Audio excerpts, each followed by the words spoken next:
Grabe ah.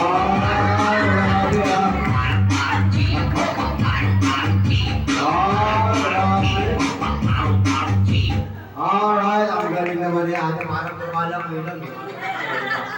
Diba? Okay, ang galing ah. Okay, ganito na gagawin mo ha. Gagawin mo lang, syempre, pati yung sabi ng happy birthday. Ready ka na ba? Okay, yung malakas ha, yung mahaba. Kaya ka, yung score natin. 25, so kung naka 26, 27, 30, so ikaw na magiging high score lang, kaya kailangan ganyan ito ha. Ready ka na talaga? Ito na, bibigyan tayo. 1, 2, 3, go! Happy birthday, Sabi! 1, 2, 3, 4, 5, 6.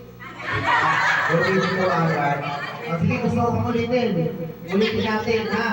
Kasi siguro, kinapos siya. Ulitin natin sa umpisa, 1 ha. So mag-insert tayo sa 1 ulit, ha? Para madagdagan yung number siya. 6. Dapat maging 10 man lang, ha? Sige, bilang ulit tayo. 1, 2, 3, go! Happy birthday, Sabi! 1, 2, 3, 4, 5, 6, 7, 8, 9, 10. Okay, ako lang talaga sinabi ko. Yung i-estimate ko natin, talaga siya. Okay, thank you so much. Maraming salamat. Okay, so next natin, ayan. Okay, ito. Kasi ate, yung parating lang. Halika, join us. Halika. Ayan, dito ka. Okay, next na natin si ate. Okay, alright. Anong pangalan ng ate? Okay, anong tawag sa'yo ng mga kaibigan mo? Yuki? Yuki. Okay, Yuki. Alright, taga saan ka ba, Yuki?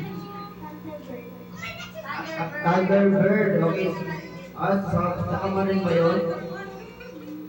Kalookan yan, tama. Ayan pala, layo ang pinanggalingan ni ate, ha?